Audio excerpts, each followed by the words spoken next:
Hello friends, welcome back to colour of threads. आज के इस वीडियो में मैं आपके साथ इस 12 कली प्लाज़ो की कटिंग और स्टिचिंग शेयर करूंगी। और इस प्लाज़ो को मैंने स्मॉल साइज़ के अकॉर्डिंग 2.5 मीटर फैब्रिक में रेडी किया है। हर एक चीज़ काफ़ी डिटेल में बताई गई है, तो वीडियो को बिना स्किप करे हुए देखें। तो आपका ज़्यादा टाइम ना लेते हुए वीडियो शुरू करते हैं। तो कली प्लाज़ो के लिए मेरे पास फैब्रिक है 2.5 मीटर, जिसकी विड्थ है 42 इंच। और देखिए, अगर आपकी हिप साइज़ है 37 टू 38, तो इतने फैब्रिक और इस फैब्रिक विड्थ में आपकी 12 कलियां इजीली निकल जाएंगी। अगर आपका हिप साइज़ 38 प्लस है तो आपको 4 मीटर फैब्रिक की ज़रूरत पड़ेगी। और अगर आपकी फैब्रिक विड्थ ज़्यादा है तो भी इतने फैब्रिक में आपका प्लाज़ो बन जाएगा। तो कलियां कट करने के लिए फैब्रिक को हम इस तरह से पहले 2 फोल्ड करके रखेंगे, जिसकी सीधी वाली साइड अंदर की तरफ रखेंगे। ये फैब्रिक की विड्थ है और ये फैब्रिक की लंबाई वाली साइड है। और कलियों की मार्किंग हम खुले वाली साइड से करेंगे इस तरफ से। फोल्डिंग के बाद चेक कर लें, अगर कपड़े में टेढ़ है तो उसे कट करके निकाल दें। और सबसे पहले हम लेंथ के लिए मार्किंग करेंगे। ऊपर 1 इंच की बेल्ट आएगी, इस पर आप 1.5 इंच के बेल्ट भी रेडी कर सकते हैं। और मुझे 1 इंच की बेल्ट रेडी करनी है, तो ऊपर से 1 इंच छोड़ के रेडी लेंथ के लिए मार्क करेंगे। मेरी प्लाज़ो की रेडी लेंथ है 38 इंच और आपकी जो भी रेडी लेंथ है उसमें 2 इंच प्लस करने के बाद हमें एक और मार्किंग करनी है। इस तरह से मैंने दूसरी मार्किंग की है 40 इंच पर, क्योंकि 1.5 इंच नीचे फोल्डिंग में जाएगा और 1/2 इंच ऊपर जब हम बेल्ट अटैच करेंगे तब भी वहाँ पर मार्जिन में जाएगा। अब आपको ये सेम मार्किंग पूरे फैब्रिक विड्थ के ऊपर इस तरह से करते हुए इस पर सीधी लाइन ड्रॉ कर दें इस तरह से। अब ये जो हमारी लेंथ निकली है, यहाँ पर हम कलियों की मार्किंग करेंगे। इसके लिए आपको पहले कलियों का साइज़ निकालना है। तो कलियों का साइज़ निकालने के लिए जो भी आपकी बेल्ट का साइज़ है, यानी जो भी आपकी कमर का साइज़ है, उसे मैच करें। तो मेरी कमर का जैसे साइज़ है 30 इंच। अब आपकी जो भी कमर का साइज़ है उसमें 10 इंच प्लस कर लें। आप चाहे किसी भी साइज़ के लिए बना रहे हो, सभी साइज़ में आपको 10 इंच ही प्लस करने हैं। तो बेल्ट में 10 इंच ऐड करने के बाद मेरा साइज़ आया है 40। अब 40 को जितनी भी हमें कलियां रेडी करनी है उससे डिवाइड कर देंगे। अब हमें 12 कलियां रेडी करनी है। अब 40 को हम 12 से भाग दे देंगे। तो 12 से भाग देने के बाद मेरा साइज़ आएगा 3.3 इंच। तो इसे हम 3.5 इंच ही लेके चलेंगे। अब जो भी कली का साइज़ आया है उसमें 1/2 इंच ऐड करेंगे स्टिचिंग मार्जिन के लिए। तो 3.5 में 1/2 इंच ऐड करने के बाद आएगा 4 इंच। तो हमें 4 इंच की कलियां कट करनी है। तो ऊपर से हमारी कली का साइज़ आया है 4 इंच और बॉटम से हमें कली का साइज़ क्या लेना है। तो बॉटम पर आप कली का साइज़ 9 इंच या 10 इंच भी रख सकते हैं। अगर आपके पास एक्स्ट्रा फैब्रिक है तो 10 इंच की कली ले लें। तो मैंने लिया है 9 इंच। 9 को हाफ करेंगे तो आएगा 4.5 इंच। अब 4.5 इंच की हम फैब्रिक की खुली वाली साइड पर इस तरह से मार्किंग करेंगे।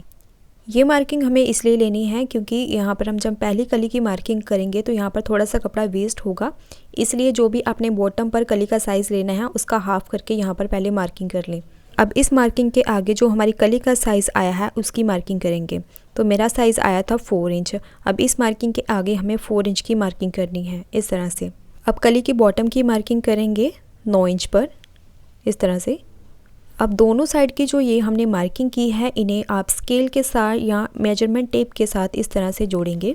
तो मैं आपको टेप के साथ ही मार्किंग करना सिखा रही हूँ, क्योंकि मुझे मालूम है कि बिगनर्स के पास ये सभी चीज़ें अवेलेबल नहीं होती हैं। तो डबल फोल्ड में है फैब्रिक, तो ये हमने 2 कलियों की मार्किंग की है। अब इस कली के आगे 2 कलियों की और मार्किंग करेंगे। अब जो बॉटम वाली मार्किंग थी, यहाँ पर हमें उसका निशान लेना है 9 इंच पर और इस लाइन के ऊपर हम 4 इंच पर मार्क करेंगे। अब इन दोनों मार्किंग को हमें इस तरह से जोड़ देना है। तो ये हमारी 4 कलियों की मार्किंग हो गई। अब फिर से आपको ऑपोजिट साइड पर 9 इंच पर मार्किंग करनी है और इस साइड से 4 इंच पर। तो जितनी भी फैब्रिक विड्थ है, इसी स्टेप को फॉलो करते हुए सभी कलियों की मार्किंग कर लेंगे। तो कलियां कट करने का ये बहुत ही आसान सा तरीका है। इससे भी एक और आसान तरीका है कि आप एक पेपर के ऊपर कली का साइज़ कट कर लें, फिर उस पेपर का यूज़ करते हुए सभी कलियों की मार्किंग कर लें। तो यहाँ पर हमने टोटल 12 कलियों की मार्किंग कर ली है। तो यहाँ पर आप देख सकते हैं जितनी मेरी फैब्रिक विड्थ थी उसमें से मेरी पूरी की पूरी कलियाँ निकल गई हैं।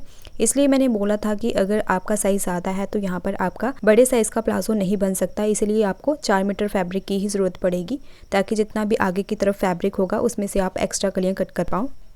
अब इस मार्किंग के ऊपर सभी कलियों को कट कर लें। तो ये हमारी टोटल 12 कलियों की कटिंग हो चुकी है। 6 कलियाँ एक साइड पर आएंगी और दूसरी साइड पर भी 6 कलियाँ आएंगी। अब इन कलियों को हम अटैच करेंगे। तो इस तरह से 6 कलियाँ हम एक साथ जोड़ लेंगे एक साइड के लिए, फिर बाकी की जो 6 कलियाँ होंगी उन्हें भी एक साथ जोड़ लें। और कलियों को अटैच करते हुए 2 बातों का ध्यान रखना है। सभी कलियों को ऊपर से लेकर नीचे की तरफ स्टिच लगाते जाएं और सभी कलियों में आपने 1/2 इंच का स्टिचिंग मार्जिन ही लेना है, उससे ज़्यादा नहीं। तो इस तरह से 2 पीसेस में हमने 6 कलियों को जोड़ लिया है और सभी कलियों को अटैच करने के बाद यहाँ पर हमने ओवरलॉक किया है। ओवरलॉक के बाद इसे अच्छे से आयरन कर लेना है। अब देखिए, स्टिच करने से पहले मैंने बोला था ऊपर से नीचे की तरफ आपको स्टिच लगाते जाना है ताकि जो भी एक्स्ट्रा फैब्रिक होगा वो नीचे की तरफ आ जाए।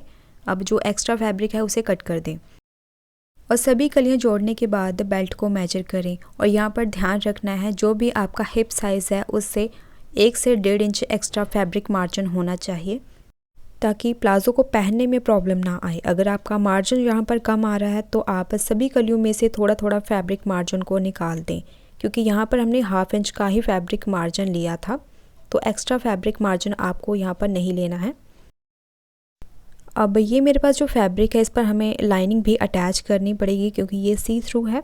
तो साथ ही हम लाइनिंग की कटिंग करेंगे और साथ ही हम क्रॉच की मार्किंग भी करेंगे। इसके लिए दोनों पैनल्स को इस तरह से बराबर करके फोल्ड कर दें। अब मुझे यहाँ पर कॉटन लाइनिंग अटैच करनी है, तो कॉटन लाइनिंग को मैंने पानी में से डिप करके इस तरह से सुखा के अच्छे से आयरन करके रेडी कर लिया है। लाइनिंग को बराबर से 4 फोल्ड करके रखेंगे इस तरह से। अब इसके ऊपर जो हमने पैनल को फोल्ड करा था उन पैनल को अच्छे से सेट करें। फोल्डेड साइड पर फोल्डेड साइड ही रखें और ओपन वाली साइड पर ओपन साइड आनी चाहिए इस तरह से, देखिए। और लाइनिंग की लेंथ प्लाजो लेंथ से 3-4 इंच ऊपर होनी चाहिए। अच्छे से सेट करने के बाद फोल्डेड साइड से लाइनिंग को कट कर दें। अब यहाँ पर हम क्रॉच की मार्किंग करेंगे। तो क्रॉच मार्किंग के लिए हमें ज़रूरत पड़ेगी हिप साइज़ की। जो भी आपका फुल हिप साइज़ है उसे 4 से डिवाइड कर दें। 4 से डिवाइड करने के बाद जो भी मेजरमेंट आएगा अब उसमें 2 इंच ऐड कर दें। जैसे मेरा हिप साइज़ है 37 को 4 से डिवाइड करने पर आएगा 9.25 इंच। अब 9.25 इंच में क्रॉच लेंथ निकालने के लिए 2 इंच प्लस करेंगे। 2 इंच प्लस करने के बाद 11.25 इंच पर मेरी क्रॉच लेंथ आएगी। इसी तरह से आपको सभी साइज़ेस के लिए क्रॉच लेंथ निकालनी है। अब ऊपर से 1 इंच बेल्ट का छोड़ के क्रॉच लेंथ की मार्किंग करेंगे 11.25 इंच पर। अब ये प्लाज़ो है स्मॉल साइज़ के लिए, तो यहाँ पर क्रॉच की गुलाई के लिए मार्क करेंगे 1.5 इंच पर और हैवी साइज़ के लिए 2 इंच पर मार्क करें। डबल एक्सल साइज़ है तो 2.5 इंच पर मार्क करें। अब इस मार्किंग को ऐसे तिरछा जोड़ेंगे। यहाँ पर क्रॉच की गुलाई देनी है, तो ध्यान रखें जो क्रॉच की हमें गुलाई देनी है स्मॉल साइज़ पर वो देंगे 1.25 इंच पर इस तरह से। और अगर आपने ये मार्किंग 2 या 2.5 इंच पर की है तो क्रॉच की गुलाई आपने 1.5 इंच पर ही देनी है ताकि अंदर वाली साइड से प्लाजो ऊपर ना उठे। और लाइनिंग पर प्लाजो के साथ साथ इस तरह से मार्किंग कर ले। अब यहाँ से इसे कट कर दें। अब लाइनिंग के बॉटम साइड पर जो खुली वाली साइड है यहाँ पर इस तरह से 2 इंच पर मार्क करें। अब इस मार्किंग तक इस तरह से हल्की सी गुलाई देंगे। अब इसे कट कर दें। तो कटिंग कंप्लीट होने के बाद अब इसकी स्टिचिंग देखेंगे। तो इसके लिए मेन फैब्रिक के साथ लाइनिंग को अटैच करेंगे। इसके लिए लाइनिंग पीस के ऊपर फैब्रिक पीस को इस तरह से ऊपर की तरफ रखेंगे। अच्छे से सेट करने के बाद क्रॉच और वेस्ट के ऊपर रफली स्टिच लगा के इसे अटैच कर दें। इसके बाद बॉटम साइड पर भी डबल फोल्ड लगा के लाइनिंग को फोल्ड कर दें। तो इसी तरह से आपको दोनों पैनल्स को रेडी कर लेना है। ये देखिए क्रॉस स्टिचिंग हमने कर दी है और बॉटम से भी इसे फोल्ड कर दिया है। अब दूसरे तैयार पैनल को इसके ऊपर रखेंगे और क्रॉच के साथ क्रॉच मिलाते हुए यहाँ पर 1/2 इंच का स्टिचिंग मार्जिन लेते हुए क्रॉच को स्टिच कर दें। क्रॉस स्टिचिंग के बाद इस तरह से दोनों क्रॉच को मिला के रखेंगे। अब यहाँ पर हम स्टिच करेंगे और स्टिच करने से पहले ध्यान रखें फ्रंट और बैक क्रॉच बिल्कुल आमने सामने हो। अब यहाँ पर 1/2 इंच का स्टिचिंग मार्जिन लेते हुए यहाँ पर स्टिच कर देंगे। इसके बाद बॉटम साइड पर भी और बॉटम को डबल फोल्ड करके पूरे राउंड में स्टिच लगा के दोनों बॉटम को फोल्ड कर देंगे। अगर आपको यहाँ पर लेस लगानी है तो यहाँ पर आप लेस के साथ भी डिज़ाइनिंग कर सकती हैं। ये देखिए बॉटम ने फोल्ड कर दिया है। इसके बाद हम बेल्ट रेडी करेंगे। बेल्ट के लिए मैंने 3 इंच चौड़ी फैब्रिक पट्टी ली है। ये 2 पीसेस में फैब्रिक था जिस पर दोनों तरफ मैंने स्टिच लगा के इस तरह से एक राउंड बेल्ट रेडी कर ली है। अब इस बेल्ट को हम पूरे कमर के ऊपर इस तरह से स्टिच लगा के अटैच कर लेंगे। तो पट्टी हमने अटैच कर दी है। अब यहाँ पर हम इलास्टिक लगाएंगे। 1 इंच चौड़ी इलास्टिक ली है और इलास्टिक की लेंथ जितनी भी आपकी कमर का साइज़ है उससे 3 इंच कम करके आपको लेनी है। तो मैंने 27 इंच की लेंथ में इलास्टिक ली है। अब इस इलास्टिक को राउंड में स्टिच लगा के इसे रेडी कर लेंगे। अब जो हमने इलास्टिक रेडी की है इस इलास्टिक को पट्टी के बीच में फ़ोल्ड करते हुए फिल करेंगे। तो इसे किस तरह से फ़ोल्ड करना है वो हम मशीन पर देखेंगे। तो इलास्टिक को हमने पट्टी के बीच में रखना है और एक्स्ट्रा पट्टी को अंदर वाली साइड पर फोल्ड करते हुए स्टिच करेंगे। और ध्यान रखें जो आपकी स्टिच है वो इलास्टिक के ऊपर ना आए। ये देखिए इस तरह से पूरी फोल्डिंग होने के बाद पूरी इलास्टिक को 3 से 4 बार अच्छे से स्ट्रेच करें। अब इलास्टिक को फुल्ली स्टिच करके इलास्टिक के सेंटर में भी स्टिच लगा के प्लाज़ो को रेडी कर दें। तो इलास्टिक लगने के बाद ये हमारा 12 कली प्लाज़ो बनके पूरी तरह से रेडी है। तो आज की ये वीडियो आपको कैसी लगी लाइक और कमेंट करके ज़रूर बताएं। सो मिलते हैं नेक्स्ट वीडियो में, तब तक के लिए बाय बाय।